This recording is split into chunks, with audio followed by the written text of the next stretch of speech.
무대와 객석 사이에 실제 현실과 극적 가상세계 사이의 벽을 넘나드는 대표적인 예를 아리스토파네스의 기사라는 작품에서도 볼 수 있습니다. 자, 이 작품은 아테네와 스파르타 사이에 펠로폰네소스 전쟁이 벌어진 지 6년째 되는 해 기원전 425년에 발표된 작품입니다. 기원전 431년에 전쟁이 터지고 아테네에는 크나큰 일이 벌어집니다. 그 이듬해 전염병이 아테네에 돌게 되는 거죠. 이 전염병이 돌자 수많은 사람들이 감염돼서 죽어갔습니다. 육군력에서 스파르타의 약세였던 아테네는 스파르타가 쳐들어오면 육상전에서는 불리하니까 모든 시민들이 피해서 아테네 도성으로 들어왔던 겁니다. 그럼 스파르타 사람들은 도성 바깥에서 씩씩거리고 있겠죠. 그러면 이제 아테네인들은 그 사이에 빨리 움직여서 배를 타고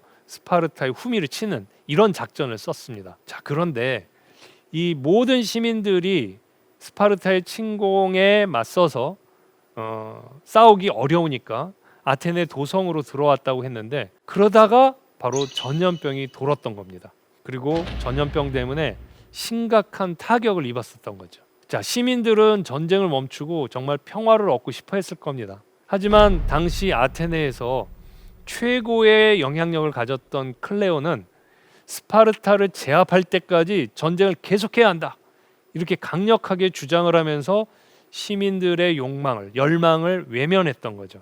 자, 아리스토파네스는 전쟁을 계속하면서 평화에 대한 이런 민중의 열망을 외면한 것에 대해서 아주 날카로운 비판의 칼을 벼렸습니다. 클레온이 얼마나 대중을 개, 돼지로 여기는지를 적나라하게 고발했던 거죠. 자, 이 작품, 기사라는 작품에는 클레온이 나오는데 노예로 나옵니다. 노예로 나오는 클레온의 주인 이름은 데모스입니다. 우리가 그 민주주의를 데모크라시, 영어로 그렇게 표현하잖아요.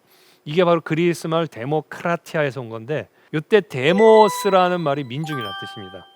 그리고 뒤에 붙은 크라티아는 권력이라는 뜻이 돼서 데모크라티아면 민중이 권력의 주체가 되는 정치 체제라는 뜻이 됩니다. 자, 이 말에 나오는 데모스를 바로 이 기사라는 작품에서는 클레온의 주인의 이름으로 설정한 것이죠. 클레온의 동료 노예가 클레온에 대해서 이렇게 말합니다. 이 클레온 이놈, 최악의 불량배며 최악의 이간질쟁이다.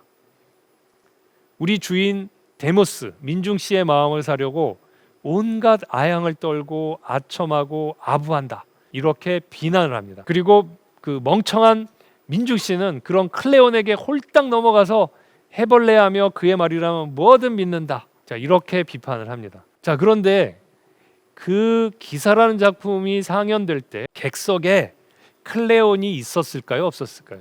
아마 클레온도 이 구경은 빼놓을 수 없다 그래서 와서 보고 있었을 겁니다.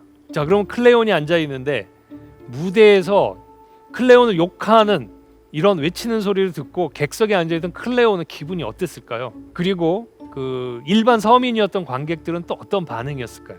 그러나 그 배우의 말은 그 객석에 앉아있는 클레온을 공격하면서 동시에 사실은 클레온에게 지지를 보내는, 또는 클레온의 눈치를 보면서 꼼짝 못하고 있는 아테네 시민들을 향해 비판을 던지고 각성을 촉구한 것이라고 할 수 있습니다.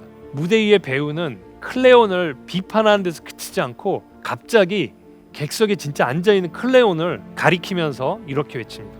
바로 저기 저자다. 저자를 몰아내야 한다. 자, 이 말을 들은 클레온과 관객들은 깜짝 놀랐을 겁니다. 그리고 배우는 말을 이렇게 이어가죠. 걱정 마시오. 1,000명의 훌륭한 기사들이 있어. 클레온을 미워하며 그대를 도울 것이오. 자, 시민들 중에 아름답고도 훌륭한 이들도, 관객들 중 영리한이라면 그 누구든 그들과 함께 나도, 신도 손을 내밀 것이오. 그러니 두려워 마시오.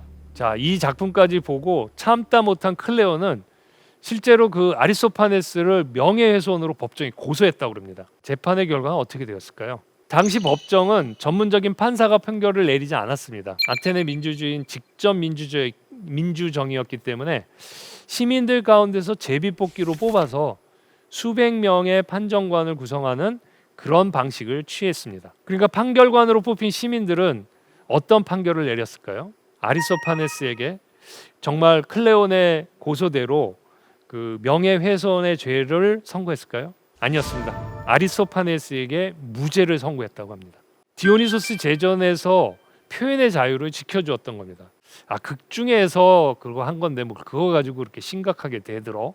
뭐 이런 식의 반응이었던 거죠. 자, 이렇게 사회의 지도급 인사, 아테네의 주류를 향한 서민들의 비판과 조롱이라고 할 수 있겠죠. 자, 이 기사라는 작품의 극중에서 클레온을 비판하는 인물은 노예였습니다. 그리고 그를 몰아내는 인물은 무슨 귀족적이고 왕족 그런 영웅적인 존재가 아닌 시장에서 일하는 한갓 순대장수였습니다. 비극의 주인공인 고귀한 인물들과는 달리 낮고 천한 신분과 직종의 사람이 당당하게 무대의 중심에 서서 아테네 사회의 부조리함과 그리스 세계의 모순을 비판하고 새로운 희망에 찬 세계를 구상하는 이야기를 펼쳐내는 것이 바로 그리스의 희극이었습니다. 자, 기원전 411년에는요 리시스트라테라는 작품을 아리스토파네스가 발표했습니다. 근데 이 작품의 주인공은 일반 서민의 여인이었습니다. 당시 아테네에서 여인들은 시민으로서 인정하지 않았습니다.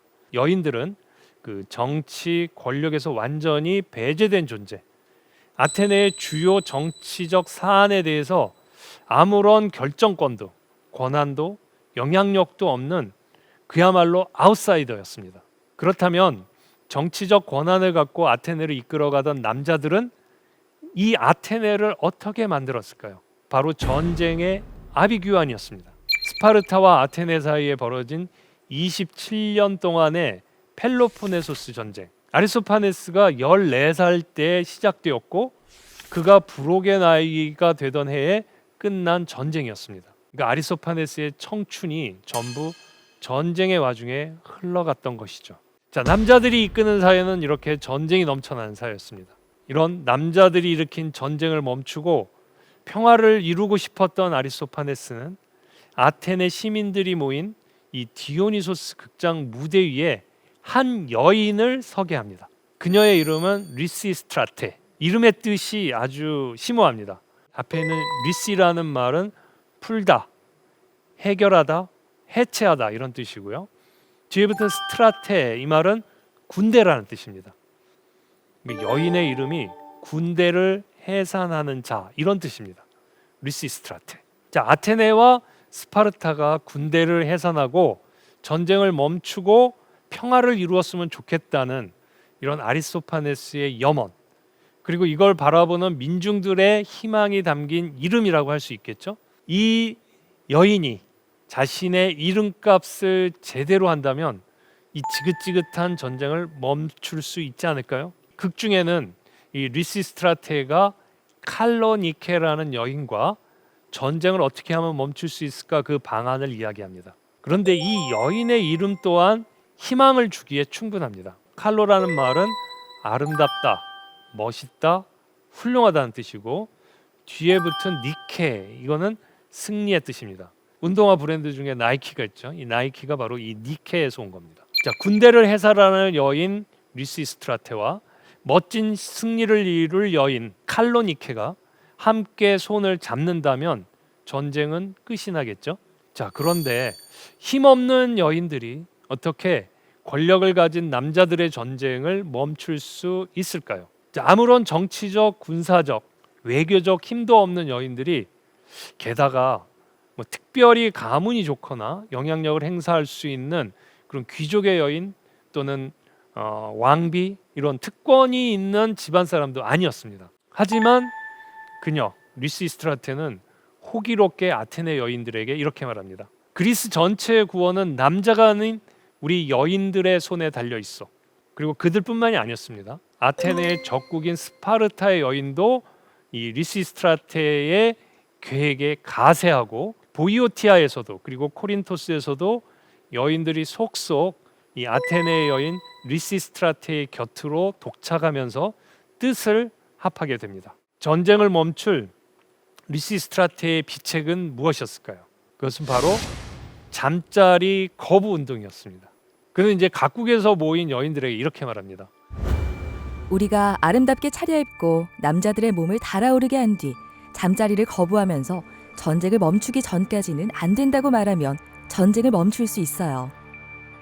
리시스트라테가 계획을 설명한 대목은 희극의 전형적인 특징을 보여줍니다. 일종의 19금의 포르노그라피가 넘쳐난다, 이렇게 볼 수 있습니다.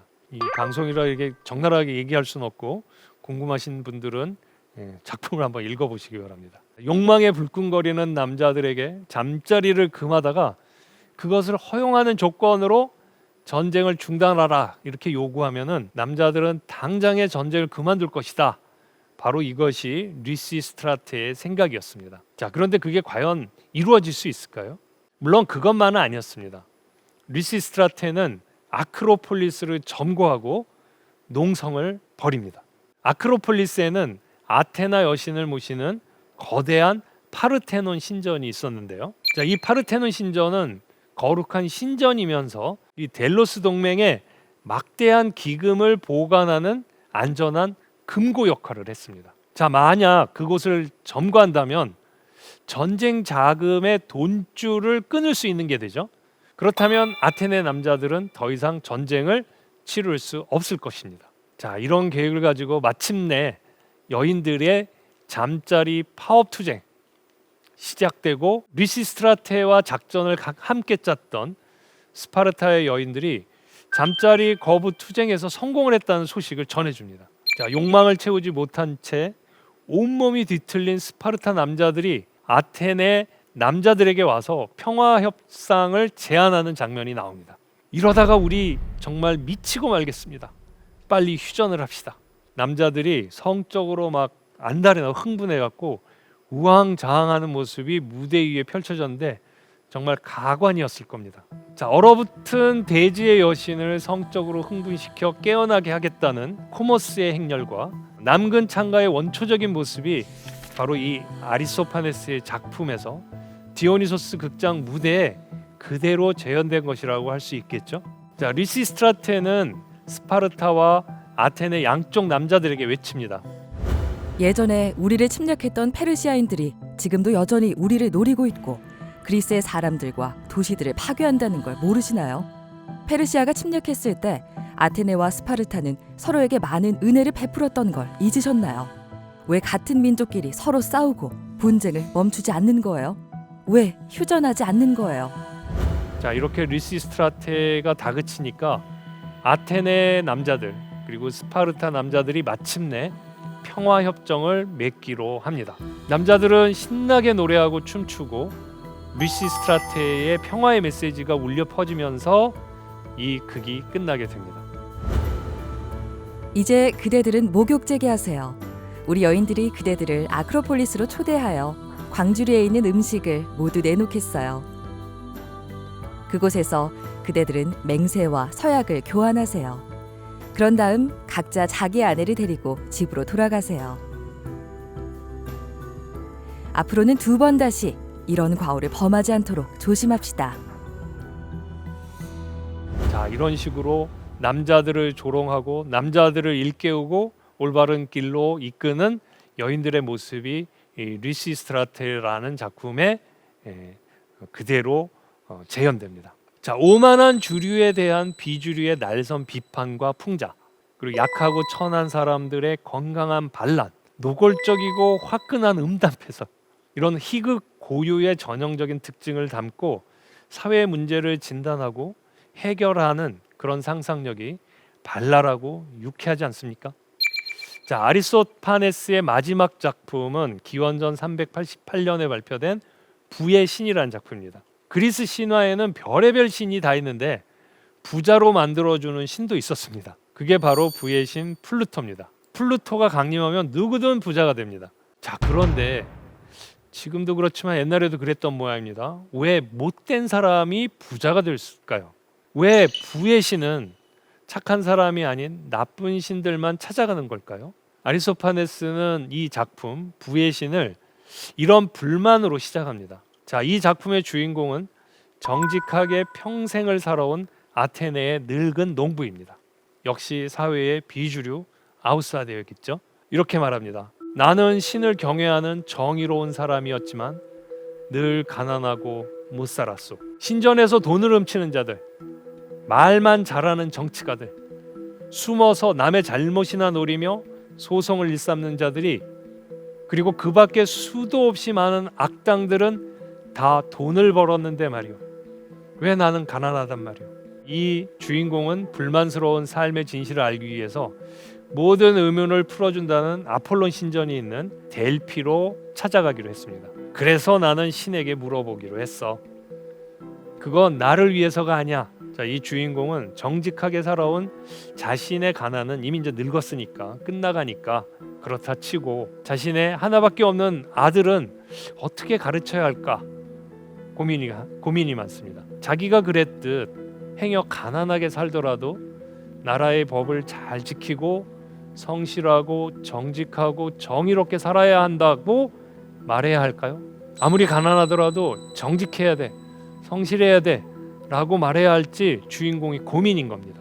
아니면 그에게 사는 법을 바꿔서 악당이나 정의롭지도 건전하지도 못한 사람이 되어야 하는 것 아닌가, 이렇게 알아보고 싶어 합니다. 이 아이를 착하게 교육할 것인가, 아니면 부자가 된 나쁜 사람처럼 살아라 라고 말할 것인가. 자, 부정을 일삼는 인간들이 성공을 거두고 떵떵거리며 부를 누리니까 이 주인공이 많이 헷갈렸던 모양입니다. 도대체 왜 이런 세상이 되었을까요?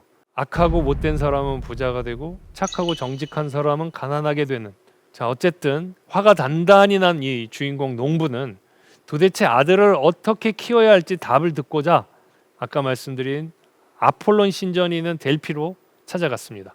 자, 신탁이 내려졌습니다. 신전을 나가자마자 맨 처음 만난 사람을 데리고 집으로 가라는 것이었습니다. 이 신탁을 듣고 신전을 나서서 처음 만난 사람은 누구였냐? 아주 남루한 차림새의 앞이 보이지 않는 그런 노인이었습니다. 자, 그러니까 그 노인을 데리고 집으로 가죠. 신탁대로. 집에 도착한 노인이 입을 여옵니다. 당신이 데려온 나는 바로 부의 신 플루토다. 자, 이 말을 듣고 그동안 고민했던, 그리고 모든 것 때문에 헷갈렸던 농부는 모든 의문을 풀었습니다. 아, 그렇구나. 부의 신이 앞을 못 보기 때문에 못된 사람이 잘 사는 거로구나. 이런 넋두리 듣고 부의 신 플루토는 이렇게 말했습니다. 자, 사실 어린 시절 나는 정의롭고 지혜롭고 단정하게 살아가는 사람들의 집만 찾아가기로 맹세했지. 그러자 제우스께서 나를 앞을 못 보게 만드셨어. 내가 그런 사람들은 아무도 알아보지 못하게 말이야. 그만큼 그분께서는 착한 사람들에게 악의를 품고 계시지. 농부는 안 되겠다 싶어서 부의 신을 의술의 신 아스클레피오스에게 데려가서 눈을 뜨게 하겠다고 말합니다. 그러면서 이렇게 묻죠. 부의 신이시여, 당신이 예전처럼 다시 시력을 회복하신다면 앞으로는 사악한 자들을 멀리하실 건가요? 농부는 가만 보면 참 훌륭한 사람입니다. 사실 부의 신을 자기 집으로 데려왔으니까 몰래 부의 신만 데리고 있고 그를 독점한다면 이 농부는 엄청난 부를 누릴 수 있을 겁니다. 자, 그렇게만 된다면 세상을 지배할 수도 있고 아들에게 그 부를 물려줄 수도 있겠죠. 하지만 이 농부는 자기 일 개인의 영달만을 생각한 게 아니라 이 세상에 정의롭게 살아가는, 그러나 정당하게 부를 누리지 못하는 그런 정의로운 사람들이 정의롭게 부를 누리는 아름다운 공동체를 꿈꾸고 있는 겁니다. 자, 그러나 이런 농부의 선한 생각을 주변 사람들은 의심합니다. 자네가 부자가 된 걸 보니 분명 신전에서 은이나 금을 훔쳐온 것 같군. 사실 부의 신 때문에 부자가 된 건데 은이나 금을 훔친 거 아니냐고 사람들이 의심합니다. 이봐, 세상에 정직한 사람은 아무도 없어. 너나 없이 모두들 자기 이익만 추구한다니까. 자, 이런 말을 들으니까 농부는 단호하게 대답합니다. 이보게, 난 말이야 착하고 정직하고 현명한 사람들만 부자로 만들려는 거야. 이러고 있는 사이에 가난의 신도 이 주인공을 찾아와서 조롱을 합니다. 야, 네가 정의로운 사람들을 부자로 만들겠다면 그건 완전한 착각이야. 그렇지만 이 말을 듣고도 농부는 흔들리지 않습니다. 자, 그리고 마침내 부의 신은 눈을 떴습니다. 부의 신이 눈을 뜨니까 어떻게 될까요? 올바른 부의 분배가 이루어지기 시작했습니다. 사람이 정직하게만 살면 부자가 될 수 있는 그런 세상이 온 것입니다. 정말 꿈 같은 이야기지 않습니까? 아리스토파네스는 어렵고 힘든 상황 속에서 살아가고 있는 이 아테네 시민들을 모아놓고 이 공연을 한 거죠. 평화롭고 정직하게 살기를 바라는 마음을 희극 속에 담아서 사람들과 함께 웃고 꿈꾸게 했던 겁니다. 자, 2300여 년이 지난 지금 우리의 삶은 어떤가요? 그때 눈을 떴던 부의 신이 혹시 다시 앞을 못 보고 눈이 먼 거 아닌가? 이런 생각 들지 않습니까? 우리 사회는 여전히 불의한 자들이 부정축제로 떵떵거리면서 살고, 정직하고 성실하게 땀 흘리는 사람들은 고된 삶을 살면서 가난에서 벗어나지 못하는 것 같으니까 참 답답합니다. 그 당시 그리스 당시에 아테네와 스파르타가 서로 동족임에도 불구하고 싸웠던 것처럼 남과 북이 나뉘어서 서로 그 긴장을 놓지 않는 이런 상황, 전쟁의 위협이 가시지 않는 이런 상황이니 우리의 마음에 공포와 두려움을 떨쳐버릴 수가 없죠. 그런 점에서 보면 이 아리스토파네스의 희극이 먼 옛날 얘기가 아니라 지금 여기에 살고 있는 우리의 이야기처럼 아주 생생한 것 같습니다. 자, 아무리 어렵고 고통스러운 가운데에서도 웃음을 잃지 않는 사람은 강하게 모든 시련을 이겨낼 수 있다고 합니다. 한번 웃을 때마다 엔도르핀이 분비되어 고통을 잊게 해주고 수명이 늘어난다는 연구 결과도 있죠. 그리스인들은 디오니소스 극장에서 진지한 태도로 비극을 관람하면서 자신을 돌아보고 마음에 더러운 것을 씻어내며 새로운 삶을 결심하는 카타르시스, 정화의 의식을 치렀다고 지난 시간에 말씀드렸습니다. 그러나 거기에 그치지 않고 마음껏 웃고 폭소를 터뜨릴 수 있는 희극도 비극과 함께 관람했다고 하죠. 비극과 희극, 이 두 가지의 드라마가 그리스인들의 정신을 건강하게 지켜주었다는 사실을 되새긴다면 지금 우리가 직면한 고통스러운 삶을 건강하게 이겨내고 밝고 행복한 삶을 만들어 나갈 수 있으리라는 희망을 품게 됩니다.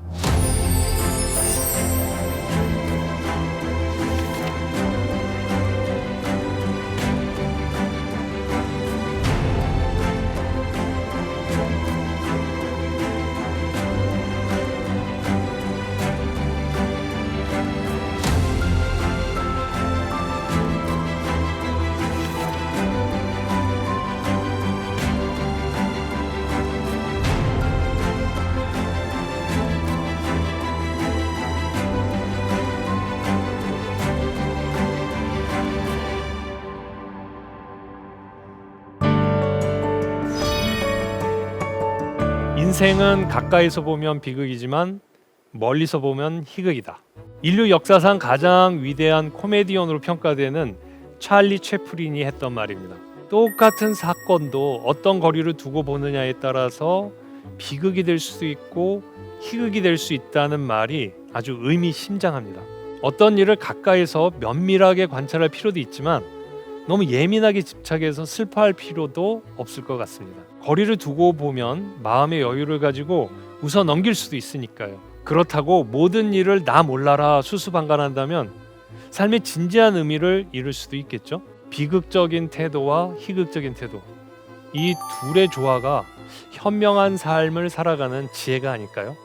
지금까지 대한민국 최고의 강연 최강 1교시 김원이었습니다. 고맙습니다.